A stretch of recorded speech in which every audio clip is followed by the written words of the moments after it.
Hello, everyone. This is Friday Night at the Barbell with your host, myself, Carson Wendell, Bryant Wood, and Josh Sellers. Got it right this time. Josh Sellers. Today Yeah. we have Mike Polis RD, MS, exercise science, right?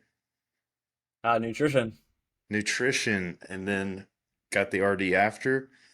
Powerlifter, coach, working with performance dietetics with the Army, Special Forces, and just general pop. How's it going? I'm doing great. How are y'all? Good, man. Fantastic. Glad to have you. It'll be Yeah, fun. Having a absolutely. Thanks for having me on. enjoying my terrible Sunday diet. Perfect for this episode. What'd What you have you eat today? had today, Uh, Brian?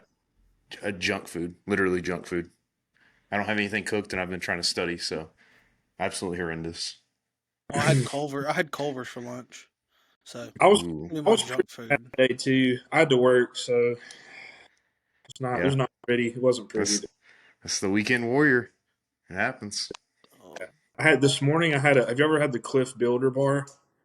Yeah, I Yeah. had one of the those for breakfast with a energy drink. Then I had. And what did I have for lunch? Well, lunch wasn't too bad. I had some like Tokyo Express, like hibachi. And then when I got home, I ate a big Zax snack meal from Zaxby's and three cream cheese brownies. mm, Heck yeah. chicken shake for after A the true show. power Rangers diet. Chicken shake. chicken shake for Yeah, the dessert. chicken shake didn't make an appearance today, but So I want to start with something we normally do, like a controversial question to start out, but I have something different for the RD. When we got an RD, we gotta have something different, right? So I'm gonna just rapid fire some diets and fads off, and you're gonna smash or pass on them. So I'm gonna start with the werewolf diet, where you eat based off the moon cycle. Smash or pass? 100% smash. Oh yeah, the zero sugar diet, Pass. Gotta have those carbs. blood type diet, Pass. juice cleanses, oh, Pass. paleo. I like some parts of paleo, some parts not so much. So, You have to be drunk. I get it. yeah. Keto. We'll say keto next. Pass. Mhm. Ozempic. ooh, yeah. Oh gosh. To be determined. Carnivore. Oh man. I'm all about it, but you may get the shits. Mhm. Ooh. Some protein Biohacking. shits. Biohacking. Pass. Okay. The HCG diet. Ooh. Pass. Get some big old cojones. That's, Oh, by the way, the diet itself is 500 calories a day, and you supplement the rest of your diet with HCG. That's it. And then, oh, the alkaline diet. Pass. Strong pass. And then finally, sunning your balls or genitalia for energy. That's Pass. Carson's favorite. We'll have to man, change it up, Carson. Jot that down. Jot that down in the notes. All right. balls. Do not put them in the microwave. Hey, let's trying to get some medical marijuana, right? South Park, I got you. Just stand there, put the microwave on the ground, stand over it, and like teabag it while it's running with Yeah, the just Yeah. door open. Yeah, you have to jam the lock so it thinks it's closed. Yeah. oh man, I like That's that. good. That was fun. So we're gonna start off, I guess, with you know you're a pretty damn good power lifter. You won your fair share of best lifters at meets, especially in Alabama. Mhm. And just how did that start? Because you started all the way back in 2012, right? I did, yeah. Yeah. It was actually Charlie's I think first meet that he put on, the lifting for a miracle meet. Um, but yeah, that was the very first meet that I did. Was that Um, the meet you did? Because that was my first meet. yeah. Uh, at Strong Inc. on the hill. Um, I think it was at the high school. Oh, trying to think. Maybe it was. Did they do another one, or was it the only one? Yeah, I think they did another one too. Okay, well, I must Either- have done that because I did the one at Strong, but that was my first meet. I did. How did you find powerlifting? I mean, in 2012, I didn't even know. I had no idea it existed. yeah, honestly, so I guess it all kind of started like I guess a few years prior. Like in 2009, I competed in bodybuilding at the Clash at the Capstone. I was a freshman in college and did it.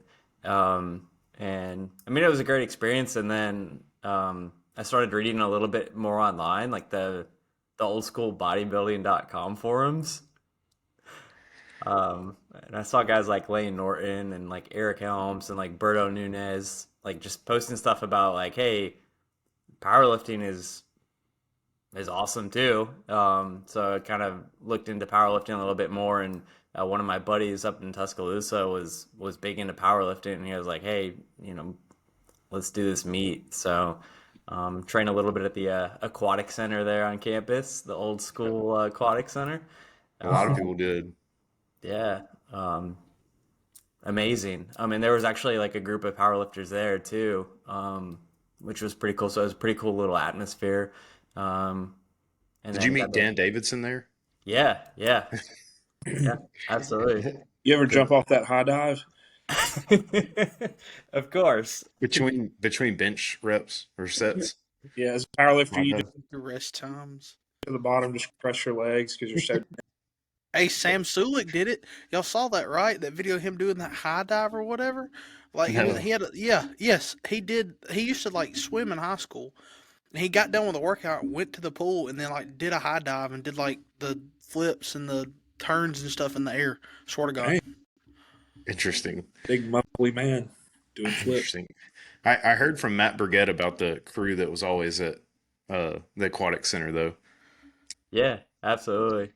I There's only can one only squat imagine. rack, so it's like everybody Yeah. was just squatting on that one rack in the corner, which is pretty cool. So And yeah, always going after Dan. I heard you weren't able to do anything before Dan, or really around him at Is all. that is, Carson? Is that the Dan that we were talking to the other night? Yeah, The old guy who looked like crazy headed. He had the cut off yeah, blue jeans on. Yeah, you're exactly. not alone. Yeah, Yeah. Yeah. yeah, yeah, Did he tell yeah. you He he'd stab if you touched him? no, No, No? Okay. I heard that I've heard that. I don't remember Yeah. who. I told me. Matt. Okay. Matt said that, yeah. He said, don't touch him or he'll stab you. He's like 66 now or something. He'll still he's fuck you old. up, is what he He's said. old guy. He said he tore his tricep last year and he's still doing stuff. He said, "Oh, I didn't get it worked on. I'm too old." Yeah. All right. That's awesome. I'm so glad he's still going there. Oh man. So aquatic center into so that was during your undergrad, right? it was, yes. Yeah. Okay.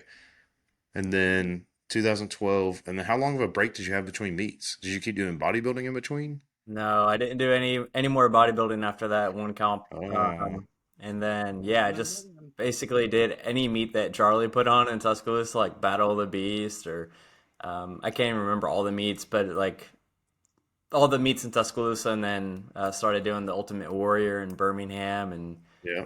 um, but yeah, any meet that I could do, I would do one, every 6 months or so. So yeah, That's seems to be a good timeline for most people, 6 months. yeah, I don't know. There's a few people that do them more than that, but It's couldn't be me. crazy. Not this guy. I like doing my 2 a year and being done. One in the spring and then one in the fall. It might be because you're super heavyweight and then we're all old, so That too. Yeah, we so you can't handle it anymore. don't have those old bones yet. My knees and back feel it. I tell you that much. I slept on my elbow wrong and it hurt all day today. So You got to Yeah, floss, right? You got to do the flossing. yeah, the voodoo floss. This, well, I think it goes around this. That's where it really works. So I know you do a lot of work with all kinds of athletes. It's like military, gen pop, as they say. So what are some? I mean, this is kind of a complicated question. If you need to break it down, we can. But so, what are some of your key points that you try to stress in each of these scenarios? So, say like a performance based diet versus a cosmetic based diet, say like for bodybuilding or whatever, and then for just a general health diet. I know it's a very vague question, but Yeah, I think honestly, at the end of the day, it's all about meeting the athlete where they're at and what their main intent or their main goal may be. I think all three of those are all interrelated, like performance, health, body composition, cosmetic. Like it's all intertwined together. So a lot of the principles with nutrition are pretty much the same. mhm. It's just a matter of doing a very like thorough assessment of kind of okay, where's this athlete at right now, and what's the most pressing point of how we can make some improvements. Maybe they're at an ideal body composition right now, and they're focused on performance. Then kind of taking a different approach that way by looking at okay, what's your diet look like now, and how can it be 1% better. Um, so that's big. Calories and macros are always important to discuss, and some people like just like having a meal planning template, where it's just kind of like, hey, tell me what to eat and I'll eat it. Um, the thing with working with military, like that's pretty standard. Like, hey, just let's keep it super simple and just tell me what I need to eat and I'll eat it. So that's pretty cool. Other people like to do the calorie counting and the macro counting like on their own accord too. But to answer your question, I would say all three of those are related, and that's where doing like a very thorough assessment, like actually having a conversation with the athlete and figuring out what's the most pressing goal right now. I got you. I got you. Do you see? Do you tend to find, in your opinion, with like beginners to just diet or fitness in general, they tend to want that like, tell me what to do and I'll do it, versus the kind of more flexible, uh, maybe not if it fits your macros, but kind of. Do you tend to see that more with like beginners? 100%. Yeah. Yeah. Um, and it's good to kind of explain like the hows and the whys and the intent and the purpose of, you know, if you put together a meal plan for somebody, to kind of give them like training wheels, like a glide path of why you're doing things a certain way. So hopefully they can eventually do it on their own without having to follow like a very cookie cutter meal plan. But really, that's the main goal, like as a dietitian, is to get them to kind of like eat more intuitively, but also try to get them to realize, hey, this is a protein, this is a carb, and this is a fat. Like some people just Hmm. don't even know what a protein, carb, or fat is, All and right. they want to, train up for different schools or whatever the case may be, or optimize their performance. So that's where kind of having something actually written out for them where they don't have to do a bunch of math, works out like pretty good. And that's where that Yeah. whole assessment piece comes into I play. don't know if you checked out our episode with Mark Minyard, but he's in school for RD at Alabama right now, actually. And he said basically the same thing. It's like just getting people on the path and then teaching them how to really just do it themselves. Because, I mean, you can only hold hands with somebody for so long for it to be 100%. effective. 100%. And sometimes it's just a matter of like making those 1% changes. So I Yeah. had a guy that um, we did like a food recall, and he was hitting up like all the fast food places on post.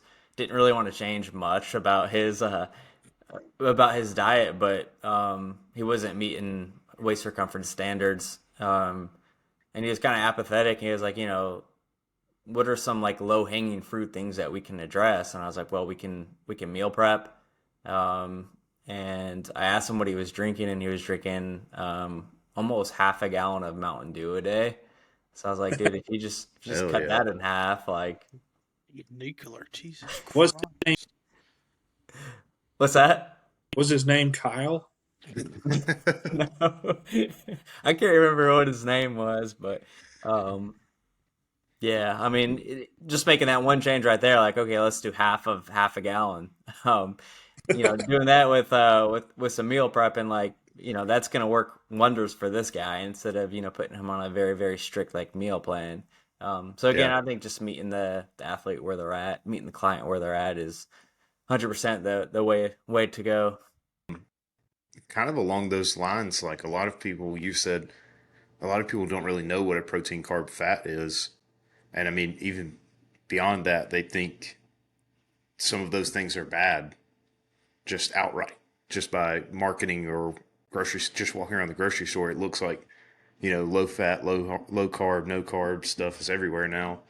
What are some ways you think that other athletes or coaches can help kind of advocate against nutritional ignorance, like in that sense? Yeah, I think the education piece is huge. So like, just having those conversations with athletes and questioning, why do you think that carbs are bad, or why do you think that fat grams are bad, or I think just having that education piece is super important, like giving them the resources to like pointing them in the right direction, but kind of explaining the hows and the whys behind certain nutritional strategies, because there's so much out there right now. Like the one Yeah. macronutrient that always goes unscathed is protein. Like nobody ever attacks protein. Yeah. Well, yeah, except for the people that say you can have too much of it. That's This is crazy. true. Don't exceed that zero point 0.8 grams per kilogram, right? Some of the it's like it's funny. Some of the old school guys you'll see, they're like, "Yeah, I eat 2 grams per pound." They eat like 450 grams of protein a day, and they're just like shitting absolute bricks. But I do feel like I do feel like now, like maybe now more than ever, it's kind of more generally accepted for like a little bit less protein. Like you don't really need all that. Funny how 100%. science works when it starts catching up. Yeah. Science. Because I mean, what are the current protein guidelines? While we're on it, we can just go ahead and lay those out. Yeah, for general population, it's zero point 0.8 grams per kilogram, which I mean we all probably ate that today at breakfast. So that's for Yeah. general population. For athletes, specifically like strength training athletes, I think a good rule of thumb is just at least a gram per pound a day. Like split that up into 3 or 4 feedings throughout the day to optimize muscle protein synthesis. But I would say that's the minimum for a strength training athlete is try to hit at least a gram per pound a day, um, and then split that up into the 3 or 4 feedings. So I would say that's kind of a good general ballpark to kind of aim at. It depends on which organization you look at. Everybody's got different recommendations, but I think just trying to hit a gram per pound a day minimum is a great place to start. Josh, you got that? Yeah, 315 grams of protein a day. Awesome. Oh, you get that in 2 chicken shoulders. Awesome. Oh, Really? yeah. 150 grams of Nah, protein in a chicken nah, shake? that's That's crazy. I'd be Yeah, shitting right after that. he's putting 3 scoops of protein in there as well. Hell yeah. Let's go. I'm just going to use Fairlife to make it. I got Fairlife protein shakes. I'm just going to use that to make the make mm, Fairlife, Fairlife, canned chicken, egg whites. it. Should be easy. Should be easy. Throw up thinking about just, it. uh, Just send it. Just what send it. about Drink the I, shit A down. bit. so what about like I guess so. I'm saying this because I'm kind of a thief, but at work I work at a hospital and we have a lot of the like for our I do take some things from time to time. But so there's we have these for a lot of our patients that have like chronic or like wounds. We have like these. It's like collagen protein, and I feel like I'm seeing that more now. Like in some supplement companies are making these like little packs. It'll be like collagen protein. So is that I guess complete? And then if it is, do you do you think that's like worth using, or what's your thoughts on that? I guess. Yeah, for wound healing, it's amazing. For optimizing muscle protein synthesis, not very good. Um, so, yeah, to answer your question, I would say the most bioavailable protein would be like a whey or a casein or even like an egg-based protein powder. Collagen just really doesn't give you much of a benefit when we're talking about like optimizing muscle protein synthesis, which is basically like cell signaling for muscle repair, muscular growth. Um, Right. yeah. Okay. I may stop slamming so many of those. You just got to do triple the amount you would of normal protein. But if you get a So, cut, you're good. But if you Yeah. if you like cut your shin while you're pulling on deads, you're good. yeah, that's why your hamstring was better in like 3 days. Yeah, that was it. You're just drinking nonstop collagen Just protein. got my collagen content in my bloodstream is just like godly.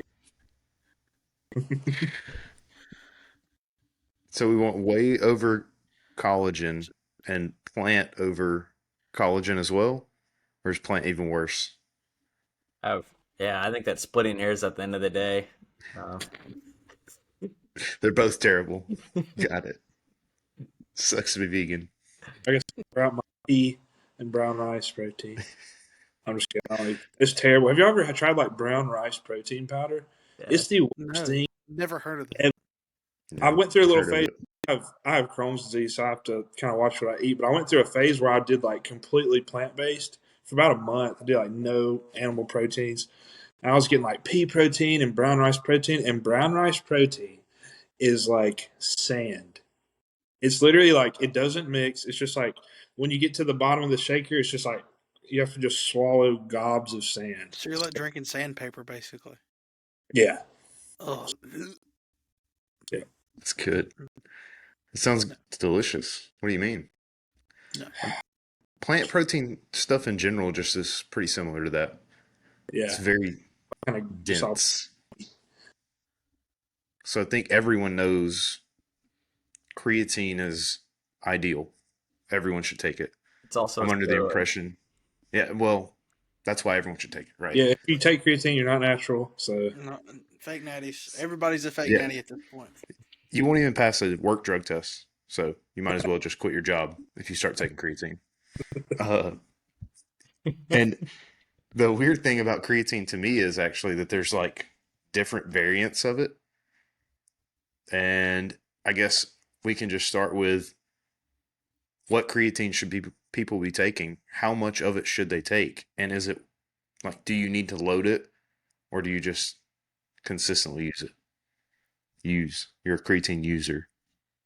Yeah. No. So the most tried and true form of creatine is creatine monohydrate. It's got over 25 years of sports and clinical research showing it's safe and effective. All the other novelty creatines on the market, don't even waste your time or your money with them. I think one of the biggest, like, I guess rebuttals that I always get whenever I'm talking about creatine monohydrate supplementation with an athlete is like, oh, but it makes me retain water, but that's actually a good thing. If you're retaining water from supplementing with creatine, I mean that means you're a responder to creatine supplementation, and a hydrated cell is actually an anabolic cell, so it's actually not a bad thing to retain a little bit of water from creatine if that is a side effect that you may experience. In terms of like the effective dose, there's different formulas out there for actually finding out the effective dose, but I would say for most people, somewhere between 3 to 5 grams a day, which is literally just a teaspoon a day. The time of day doesn't matter when you take it. So if you want to take it in the morning or post workout or before bed, it doesn't matter. I'm not a huge fan of loading creatine, and loading is basically taking somewhere between 15 to 20 grams of creatine a day for 7 days or a week, and then kind of backing off to a maintenance dose. Usually the side effect from that is like a lot of gastrointestinal discomfort or GI distress. So I'm all about playing the long game, like just take 3 to 5 grams a day, and after 28 days, if you've never taken creatine, your muscle cells will be fully saturated. And you can take creatine for a long time. Like you don't have to cycle on and off, cycle on and off. Like, I mean, it's in our food system. Like, it's not a steroid or anything like that. So, to answer your question, creatine monohydrate, most safe, most effective, 3 to 5 grams a day. And the benefits are just outrageous in terms of like strength and power development, fat-free mass accrual. Like, there's even some cool literature coming out suggesting that it helps with cognitive function too as well. So, huge fan of creatine. I can attest for the GI upset with the higher dose Some because bubble when I was guts. younger, when I first was kind of learning about creatine, I got on some. I think it was like it may have been like T Nation or something, or it was body.com, and it was like it had like a little week planned out, and it was like your first day take like 40 grams. It was like 35, 30. It was like paper. And so I was taking like 10 scoops of creatine first started. In the first day, I went from no creatine to like 40 or 50 grams. I had the worst diarrhea. It was like, Some it was bubble un. gut, boy. So I can attest for the GI upset with the higher doses of creatine for sure. But yeah, I actually, Mike, I was going to ask you about this because I know you've talked a lot about creatine before, but have you ever have you noticed any athletes that um, it increases any? I guess do you have more instances of like muscle cramps, or can it like maybe dehydrate you if you're not like hydrating enough? Because I've noticed I currently am not taking it, but I have noticed when I have taken it in the past, and maybe it's just because I'm not drinking enough water. It may be other variables, but I have noticed that I tend to cramp a little more, especially in my legs, like after a hard leg session. Have you noticed that, or is that like a common thing? I would say that it's not totally common, but I mean, there is some anecdotal stuff where people Mhm. do experience more cramping, and like honestly, man, like it could be 100 different variables too. Muscle cramping in general. So, I would say a general rule of thumb is just make sure that you're drinking plenty of water, throughout Right. the day. But yeah, I mean, I have seen that. But it's not one of those things where it's like creatine causes muscle cramps for everybody, right? It's just I think it's there's so many different variables that go into that. Okay. I think I had a question about the water retention because I had someone ask me about it the other day, and I didn't know enough to say one way or the other. But they were like, "Yeah, when I took creatine, I gained X amount of weight, and it was all water." And I was like, in my mind, I was like, "Well, how do you know it was water? Like, what measure did you do to say I got 10 pounds of water weight because I started taking creatine?" That was my first thought, and then like, yes, it might cause water retention, but how do we how do we actually know people are retaining more water when they start taking creatine? Yeah, that's a good question. And honestly, I mean, people are like, oh, I'm bloating, or maybe my muscle cells look a little bit more volumized. Like, if your muscle cells look more volumized, like if your muscle bellies look a little bit more full, like that's a good thing. Mhm. Yeah, So yeah, I mean, I think measuring the whole water retention thing is it's kind of a hard thing to actually do. Um, so yeah, Yeah. fair. yeah, I Yeah. thought that's what I thought too.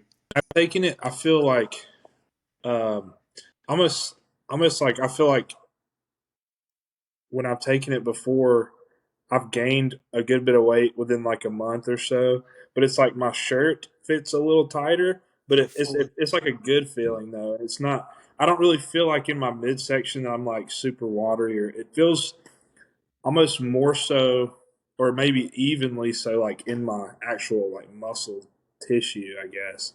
So I've never really had the experience where I felt just like watery and bloated, I guess.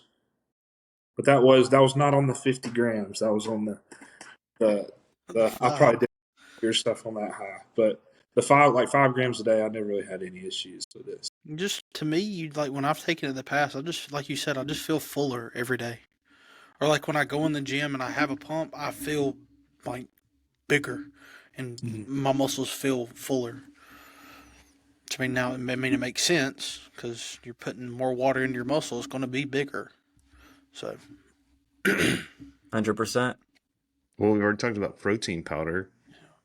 Let's One I want to ask you about is the one of the new hotness supplements, ashwagandha. I hear about it all the time and how good it is and how beneficial it is, I'm really interested to hear what you say about this but I don't really know anything about it. because I just recently started taking it. Yeah, I think there's more research to be warranted on ashwagandha. I think in terms of like anxiety relief and like stress relief, like there's some pretty good literature showing that it's a pretty powerful adaptogen for that. There's a handful of studies that show that it may slightly increase testosterone levels too. But I would say there's definitely more research to be indicated with ashwagandha. Um, a really good place to look at some of the more clinical trials that come out for ashwagandha or really any supplement is examine.com. And that's a really good resource for anybody listening that needs to look up certain supplements or different nutrition protocols. Like examine.com is pretty cool because it actually pulled together like all of the literature and like give you kind of like the quick and dirty in terms of like one or two sentences on, hey, does this supplement actually do what it's supposed to? But going back to ashwagandha, I would say there's some pretty good literature on like stress relief and like anti-anxiety and things like that. And there's a handful of studies that suggest that it may slightly increase testosterone too in males. So Hmm. yeah, I guess more research should be indicated on ashwagandha. Do you know if that research is like acute anxiety relief or is it like more dose dependent? Yeah, that I'm not 100% sure Okay. on. Because I was just thinking that'd be a cool like beta blocker type meat day usage if it Take a was bunch acute. of ashwagandha on meat day. Just No blast anxiety. Blast the guandua or the ashwagandha. Yeah, ganda on fucking meat blast day. Wakanda. Yeah, blast ashwagandha on meat day. Just get the gummies and just I did. pop them all day long throughout the I meat. did. You won't feel I, nothing. I work. You'll be I fine. work with a guy that because I recently started taking it just to kind of see. I just want to kind of experiment, but I was I just taking stuff. But no, I work with a guy that actually said it kind of had the like inverse. Like he started taking it, and within a week, he was like a basket case. He said he just these racing thoughts and kind of intrusive thoughts and stuff. They kind of had so, and I did look it up, and it said in like rare instances it can have like inverse, on certain people. I guess just like with everything, it could have adverse reactions with some people. But So you heard that and you went, gotta try it. yeah, why not? Oh, No, but I have Wait heard till a lot you. that have tried it that said it like works really well for them. And I've got a lot of nurse friends that through like COVID and stuff have like a lot of, you know, saw a lot of people die and stuff like that, and kind of still dealing with some of that stuff. And they said that they've taken it and it's worked pretty well for them. I was like, I'm gonna give it a shot. We'll see. No therapy, ashwagandha instead. Yeah, it's medicine, no therapy. yeah. Wait till you hear about Trent Carson. Boy, you're in for it. Just AKA instant schizophrenia. Well, Or Jack 3D. yeah, Yeah. Bring back yeah. the OG Jack 3D. I mean, it's like every supplement combined, really. All the good with all the bad. I wish I could try the original Jack 3D because like that was before my time in the gym. I'm And sure you could go and like find some for no, like $100 or and something. It's on it's the like black probably market. oh my Yeah. god, It is. Some expired shit, too. so expired shit. It's probably like a lewd, so it's like 10 times more potent if you take it today. Like ages. Yeah, Yeah. like Dry aged. Dry dry aged age Jack Jack 3D. 3D. Original. Uh, Have you seen the video of the dude that takes like the 10 scoops of it? nah. No. Yeah, Yeah. I remember that, but I didn't see it. It's so funny. Dude. 10 He's got scoops like of Jack 3D? the original. It's brave because Yeah. 3 scoops is what killed people. He's got like a glass and like half of it's full. of just powder, and he like pours water into it, mixes it, drinks it, pours more water into it, mixes it, and drinks Wasn't it. it in another country? He did like have a heart attack or something. Yeah, that was crazy. It was some like Yeah, third world country or something. yeah, he did have a heart attack like immediately after that. I remember that now. I think he did die because he kept doing that with other pre-workouts. Something weird like that happened. God, I forgot about that. being like your YouTube channel. That Jesus. no, it was. That's what he was doing it for. Was YouTube. Yeah, I remember seeing videos about that now.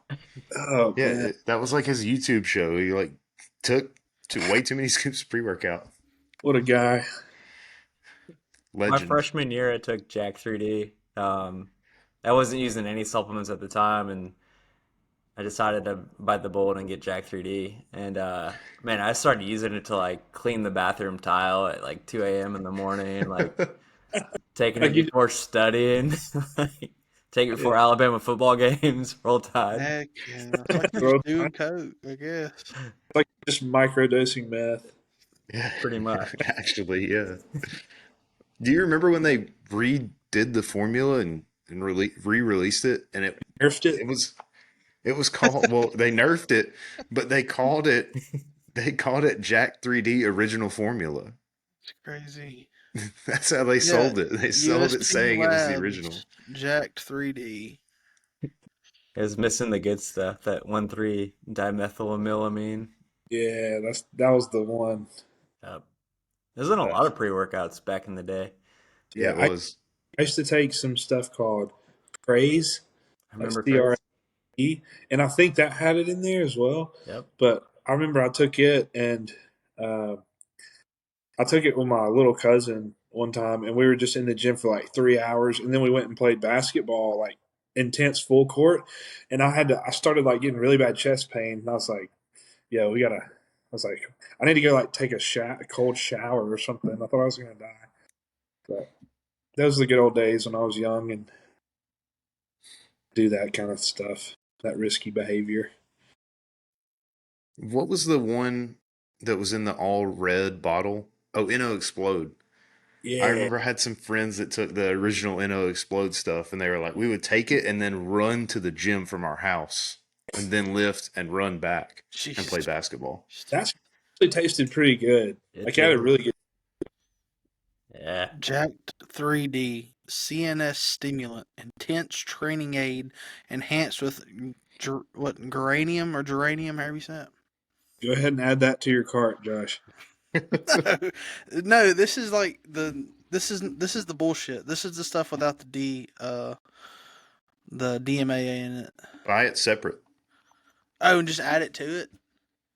Yeah. Surely you can find it somewhere to buy, legally or illegally. Yeah. Let's see. Ooh, Maybe Carson can find some for you for sure from the hospital. so that's creatine and ashwagandha. What about I feel like there's been a lot of kind of maybe not trending, but I've seen it more now. Like magnesium, a lot of people are using magnesium supplementation for like tons of different stuff. What are you? Do you would you like? You think that's worth suggesting to someone to use, or have you seen it used and had good benefits and stuff like that? Yeah, I think magnesium before bed is beneficial. I'm a little partial to like ZMA, zinc and magnesium, but there's some pretty good literature on magnesium glycinate coming out in terms of just like sleep and relaxation. But yeah, magnesium in conjunction with like vitamin D and zinc all kind of work in tandem together. So yeah, I think it's a good micronutrient for sure. Nice. Yeah. Have you been using it? Me. Yeah.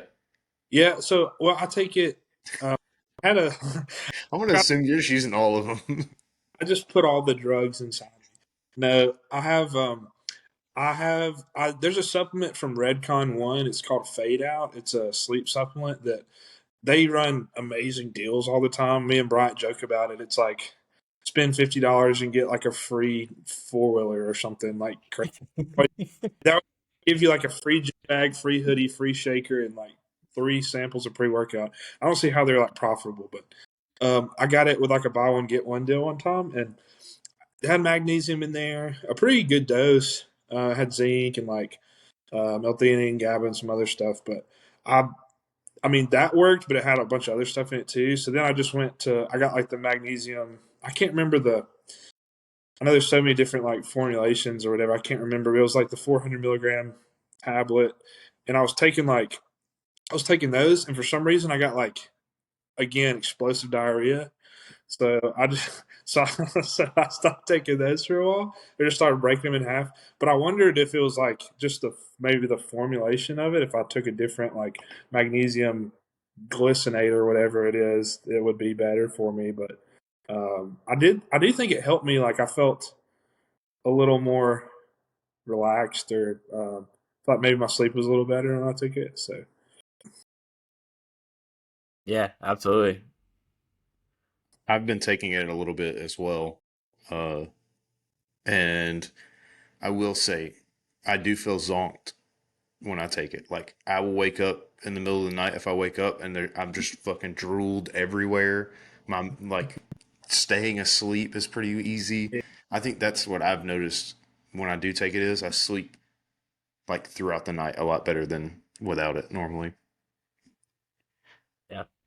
The ZMA, one of the side effects there is those vivid, lucid dreams too. hmm It's ridiculous. It's pretty cool. Stack that with Jack 3D and have yourself a party. God. yeah, No, just oh I found an even better one. Found an even better crazy pre-workout. Skull Labs Angel Dust. that sounds like what you get from the guy on the corner, and it's in a little baggie. Got DMHA and DMAA in it. God It's damn. It's a lot of letters. yeah, there's a lot of letters, a lot of big words. A You're lot definitely of going to big need a sleep words. aid after that. Yeah, you need a Xanax after that to go. You need something. That's cool. That's how that's how all the like gym bros started becoming addicts. You know, they took all the good stuff out of pre workout and they're like, what can I do now? Yeah, Start dropping, what is it? Fucking dick pills, liquid dick pills in their mouth before they work out. What, rhino pills? Cialis. You start taking Cialis. rhino pills before the meet? For the meat. Yeah, that's what I'm gonna do. There's I'm gonna take a definitely going to be rhino some meat pill. somewhere. Yeah, I'll take a rhino pill before a meet. yeah. Oh man, Right before you get in the spandex. That's a good idea. Before dads take a rhino pill. You better Crazy. hope it's a fast flight. it's like you just get stuck right there at the top. You can't. You just have to like fold it up into your belly button, like knurling. Like, well, not if you're using the deadlift bar, but I, I don't know. I don't know if it's controversial. I just don't really know anything about it, about like nootropics in general. oh yeah. I don't know if you know a whole lot of the research on those, but like I just know they're in a lot of supplements, but I don't know exactly why they're in supplements.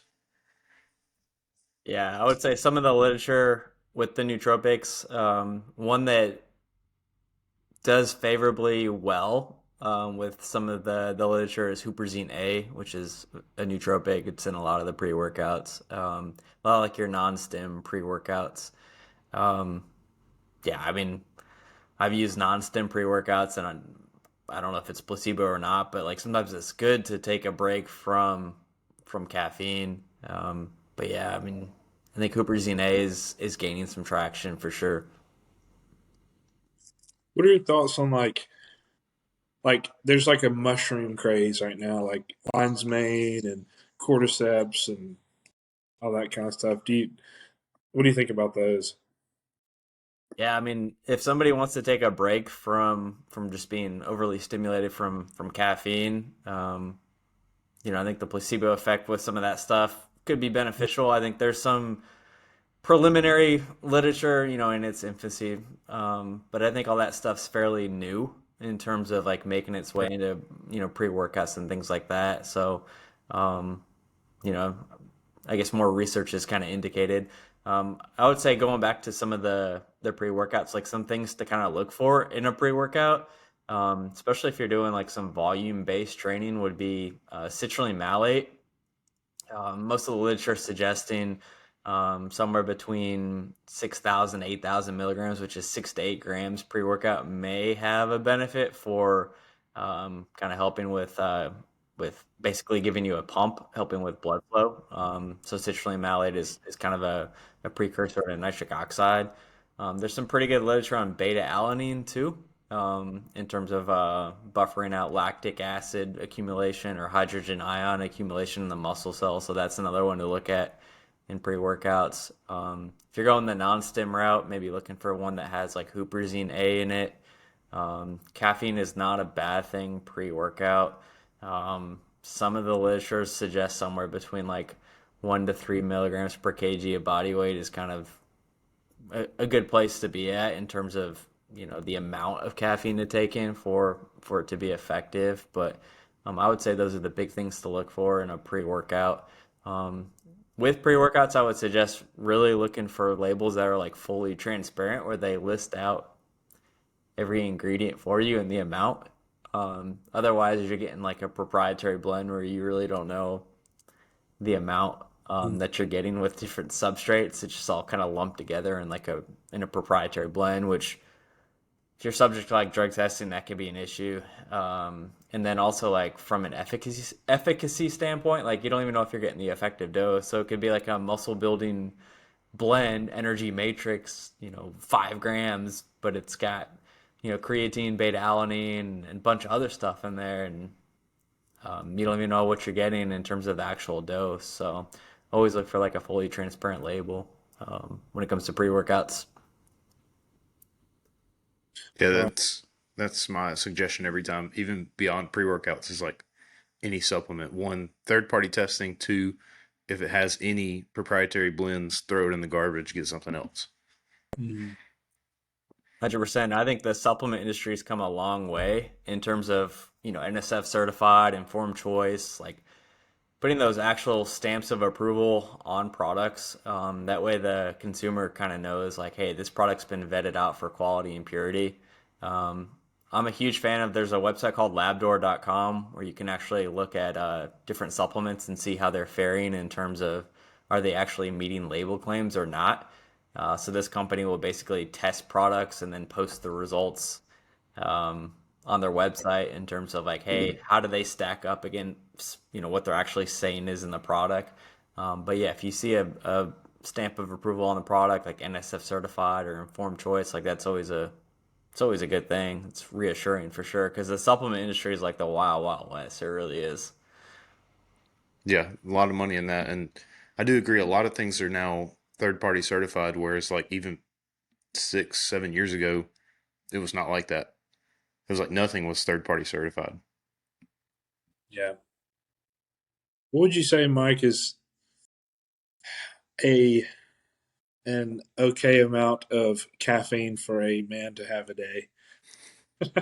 I asked this. I'm actually trying to cut back a little bit because I do pound the caffeine. I have a 1 year old and a 3 year old, and so I'm just like going. I'm just like killing it all the time.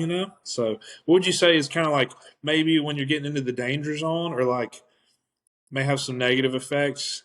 What would you say kind of that top end is? Just for me, just for like a personal question. Let me jump in. The lethal dose is 10 grams. 10 grams at once, like all at once. Yeah.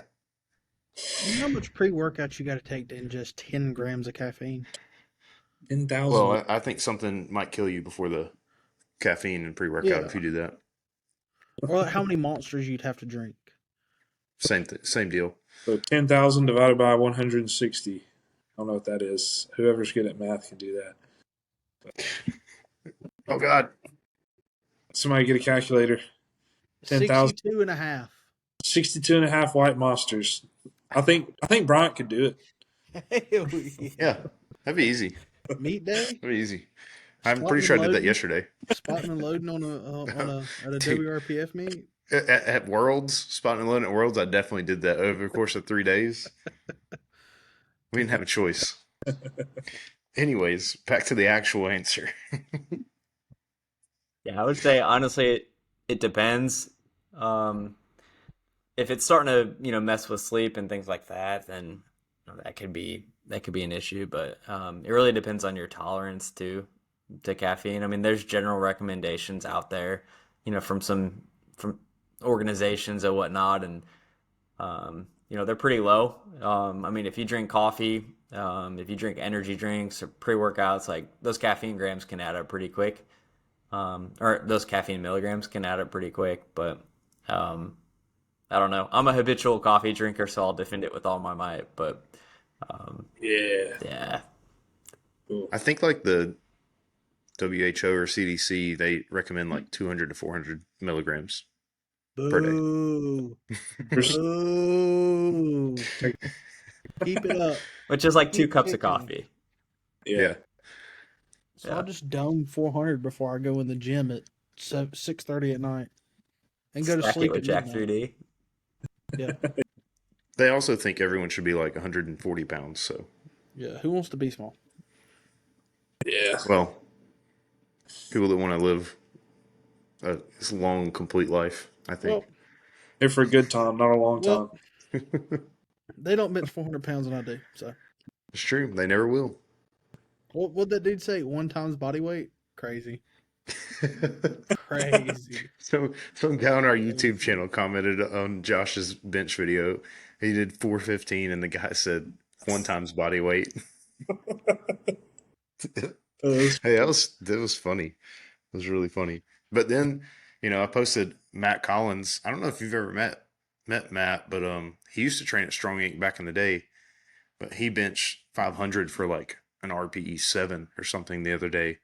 And somebody said, I've never seen 500 pounds move like that.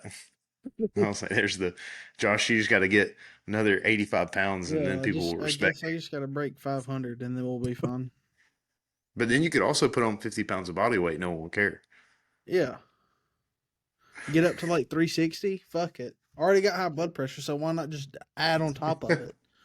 What's it going to do? Get higher? Ooh, Ooh. What do you I'm already do? hypertensive. Lose the ability to move your right arm? Fuck Whatever. it. But if I bench 500, I bench 500. Fuck it. You're going to be in one of those power scooters at UA while you're working, go No. between buildings. No. But I think it is, you know, worthy to note that with the supplementations, and I know Mike, you would be right behind me in saying this, but the supplements are fun to talk about. And but back when I started, I think one of the first like really informational YouTube videos I watched was like Eric Helms back in the day, like the food.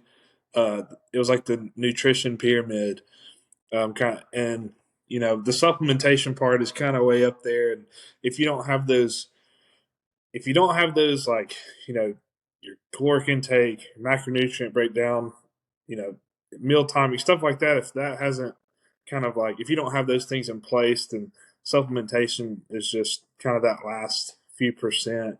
Um, so I think that's worth noting. But the supplements are fun to talk about. It's what gets people like excited and stuff. So Yeah, shout out to Eric Helms. That muscle and strength nutrition pyramid, like honestly, that's a great illustration. I mean, I usually, if I'm doing like a class or like a brief, I'll put that up on a whiteboard, because I think it illustrates everything so nicely, with behavior change at the bottom. Then, like you mentioned, like calories, macros, micros, timing, and then supplements are like the cherry on top of a sundae. They're at the very, very top. Like you may get a benefit, but it's going to be a very, very small, perhaps meaningful benefit. But the other four elements that come prior to supplements are way more mhm. important.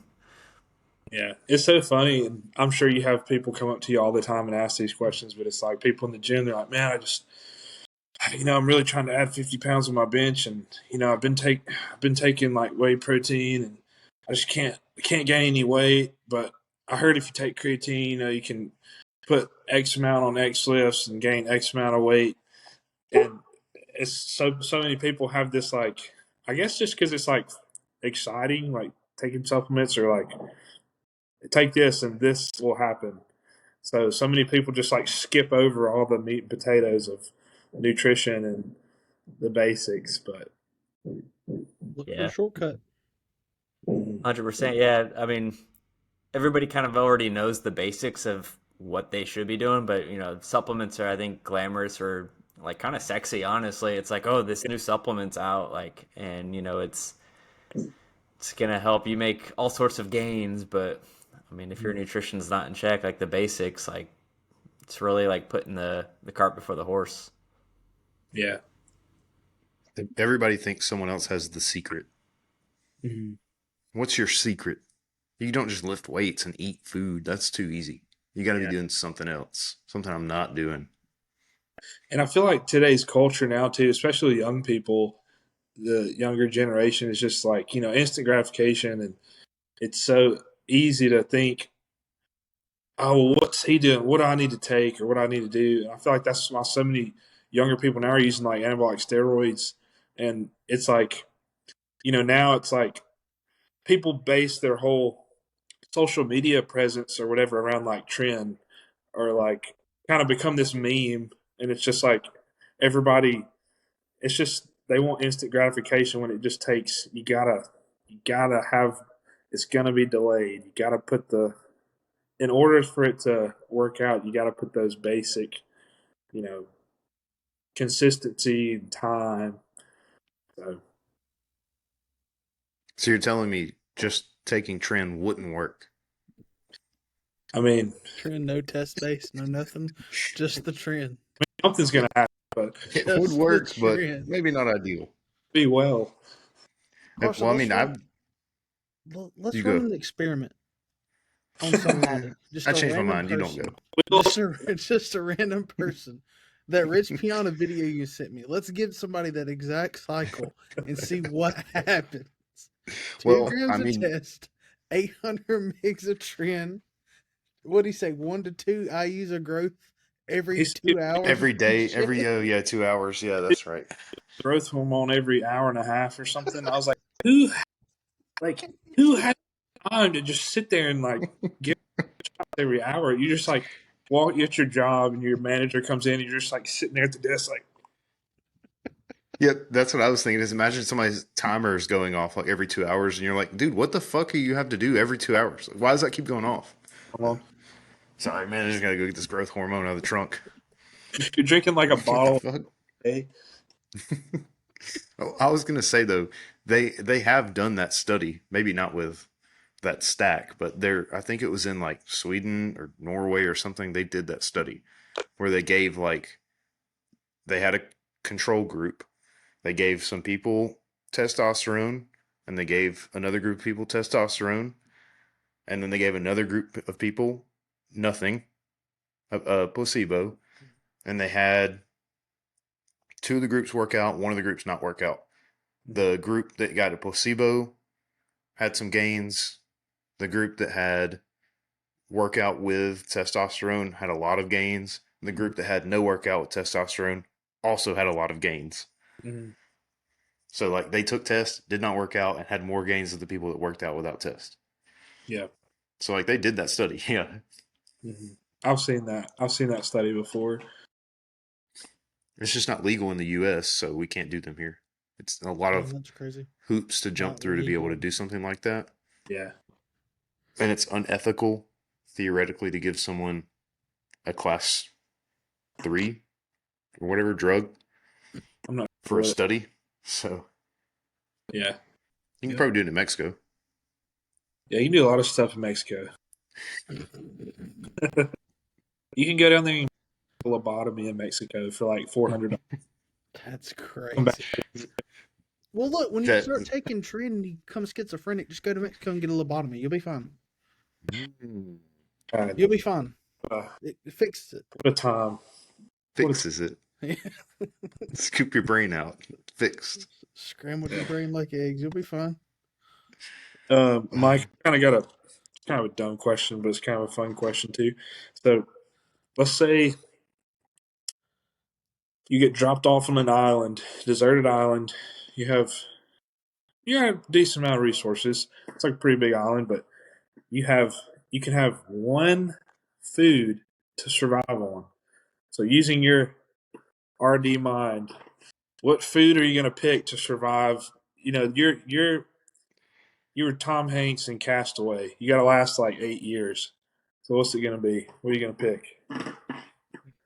Oh man, probably pizza. It's a complete food group. It's got everything you need. Dang, that's nice. I'd be like to be stranded with like just unlimited Dominoes. Bunch of za. Yeah, somebody just keeps dropping a pizza off every day. Come to think of it, this doesn't sound that bad actually. I was thinking if you're gonna challenge like the RD brain on it, you should have said like you're stranded on an island for 6 months, but you know you're getting off on the seventh month, but you also have a bodybuilding show that day. Oh man, What food do you pick? Chicken and rice. Maintain the gains. You're fucking doing pull ups on palm trees and shit. yeah. You got Wilson over you. One more. You gotta want it. You gotta want it. You're like fighting the monkeys on the island. Keep some strength in your arms. Oh man. What are some things that people might not think of in the difference between like tactical training? Because I know that you said you work with like military people and stuff like that, versus more of a like normal strength or fitness training for like general population. Yeah, I think correlates pretty nicely to Carson's question earlier about like cosmetic performance and health. I think a lot of the principles are pretty much the same, like strength and power development, like a press, a pull, a hinge, and like loaded carries are super important. Like your basics are super important. I think for some tactical, depending on maybe the degree of where the athlete is at in terms of tactical, if they're training for a school or whatever the case may be, like moving laterally and things like that, potentially could be something to look at, whereas like your powerlifting is really just kind of working through just one plane of movement. So looking at things like that, but I think a lot of the same principles are pretty much the same in terms of strength and power development across the board, with a lot of your push, pull, hinge, and some kind of loaded carry. And obviously the cardiovascular side of it's going to be way higher than a normal person or like a strength athlete or somebody would be like. 100%, yeah, and I think there's a lot of overuse injuries with military, with like, oh, like run, and oh, ruck. There's a lot of just overuse, whereas specificity like does matter to some degree, but like you can still build a pretty good aerobic base with different modalities like zone 2 cardio or doing some type of circuits or things like that. So um, yeah. It makes me think of like Some, I was like listening to David Goggins on Joe Rogan. He talks about when it was like one year when he did like two or three, he did buds like 2 or 3 times in one year or something. And he said his like doing all the leg raises, his hip flexors just like locked down, and then he like blew his feet and his shins out or something. But it's funny thinking like Josh, when you're saying tactical like things, I was just thinking of you like having like a thing of hot sauce in your back pocket and just like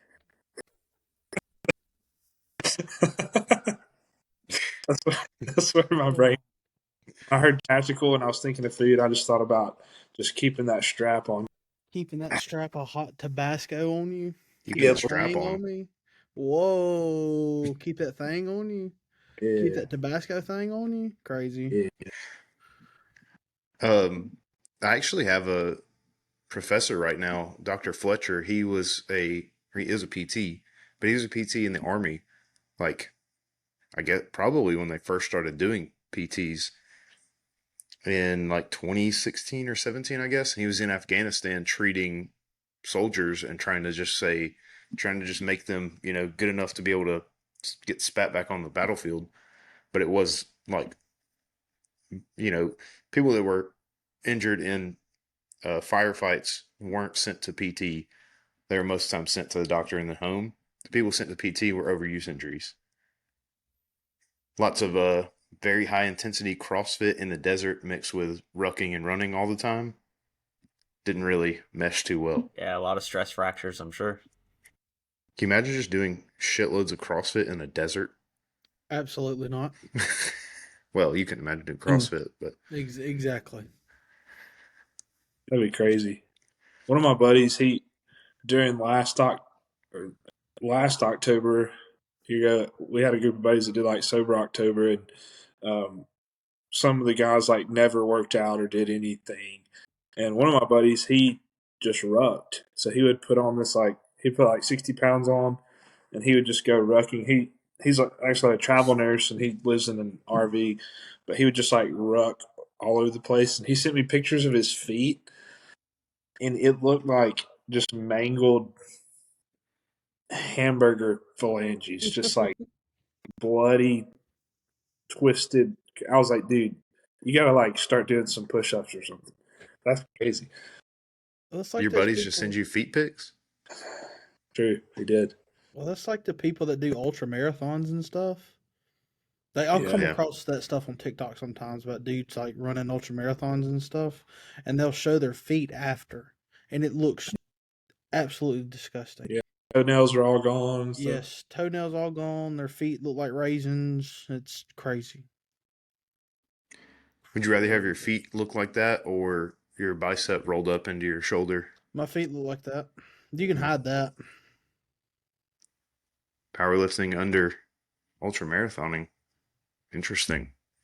Well, I don't want to. I don't want to watch my bicep roll up my arm into my shoulder. Yeah, I So wouldn't either. Well, I started doing hook grip. Yeah. I actually know a guy when I was working at the bar. He pops around bars downtown all the time, but he got in a fist fight and tore his bicep. He tore his distal bicep tendon and it rolled up. And he came into the bar like the next night. He was like, "Yeah, my fucking arm hurts," and his bicep tendon is rolled all the way up. And I was like, "Bro, you have a torn bicep." He was like, "Oh, is that what that is? It fucking hurts." That was all he said. I was like, "Are you gonna get it fixed?" He was like, "Absolutely not.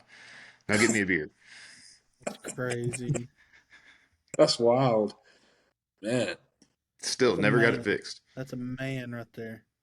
Yeah, I wouldn't fuck with him. His name was Guarantee you Boris. he wakes What's up, drinks black the coffee, and smokes some Marlboro Red. what guy that does Guarantee you the he does that. what's the Probably guy that Black and Milds. Okay, black. Okay. does the videos and he's like, if your back hurts, don't get it seen. Be a man. Boston Be a Man. Yeah. Yeah, tear your bicep tendon. Don't get Be a man. surgery. Be a man. Be a man. Yeah. Popeye. I think that's what they call it, right? Popeye entry. Yeah, for nutrition, I would say, yeah, I mean, the basics: calories, protein, carbs, fat, timing. Muscle protein synthesis is huge for strength training athletes. Instead of, taking all your protein at once, strategically dosing it throughout the day seems to be a best practice.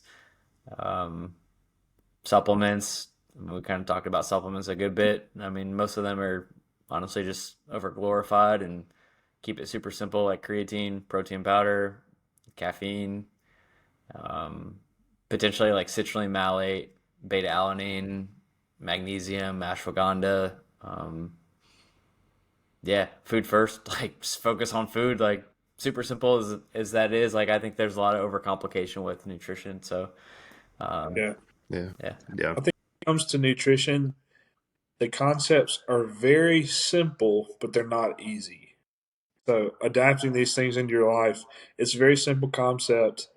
I feel like people look for these like silver linings, like hidden gems or things to do, but it's simple, and you can the information is readily available. And now there's so many like you can turn on any YouTube video for the basics of nutrition to build muscle, and the answers are there. It's just being consistent, sticking to them, finding ways to make adhering to them easier in your life.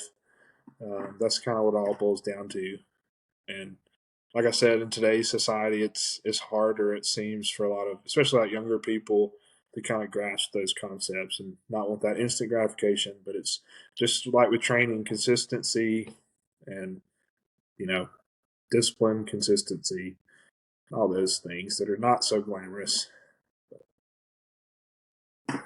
Yeah. Can you hit on protein synthesis for a second? I actually had a conversation with someone from Strong Inc. It was a while ago, but they were adamant that 20 to 25 grams of protein per meal, or else you're overdoing it and your body can't synthesize that much protein.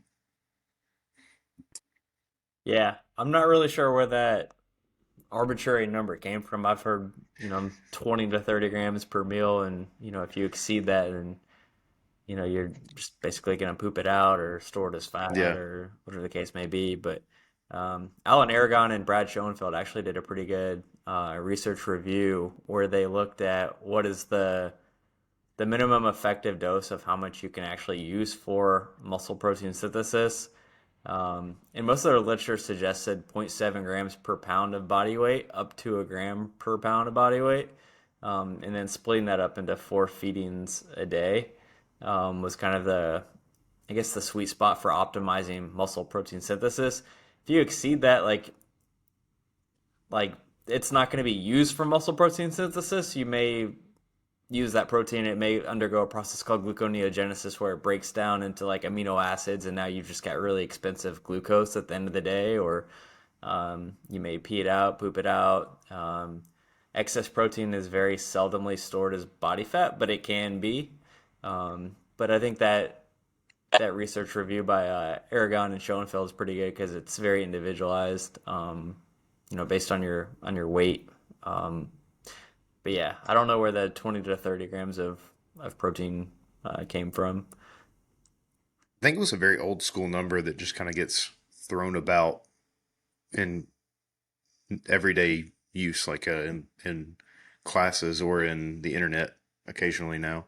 Yeah, and I would say it's important to try to hit that dose of what you do need like every 3 to 4 hours, instead of like trying to play catch up at the end of the day and like hit like a gram per pound in one meal or whatever the case may be. Like trying to split it up throughout the day. That way, those amino acids are kind of like ebbing and flowing, like you're spiking them, letting them come down, things like that, in terms of Yeah. hitting your bloodstream. But that seems to be the catalyst for really optimizing muscle protein synthesis. Nice. Very, very concise. Mike, if you could sit down with anyone in the fitness industry, past or present, strength sports, powerlifting, strongman, bodybuilder, any of the above, who would you like to sit down with and work out with, have a conversation with, and why would you pick that person? And it's a good question. Uh, I don't know. Ronnie Coleman comes to mind. Yeah, buddy. Hell yeah. Just because I think that'd be really, really fun. Um, Yeah, um, yeah.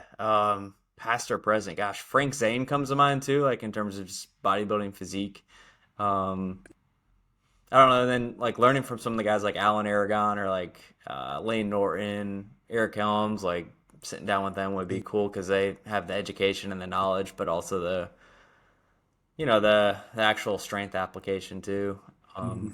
I know that's not just one person. I answered your question with like five people. Yeah. That's Yeah. perfect. I feel like a lot of those 3D guys, like Alberto Nunez, Jeff Alberts, they're just so.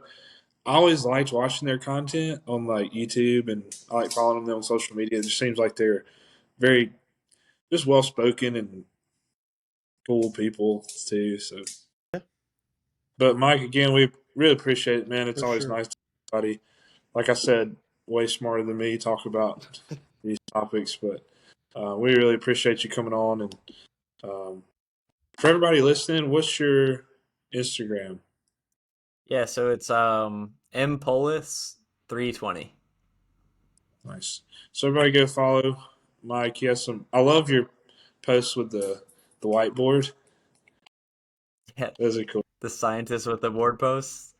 Yeah, I love those. Yeah. But everybody go give him a follow. He puts out some really cool stuff. You really strong guy too. You post a lot of like cool lifting videos and stuff and powerlifting meets. So, but that was your Friday night at the barbell. If you guys would please leave us a review. That really helps us. Um, comment. We have a YouTube channel. Go on YouTube, subscribe, like, comment, all those things. But we'll see you guys next episode. Peace. Peace.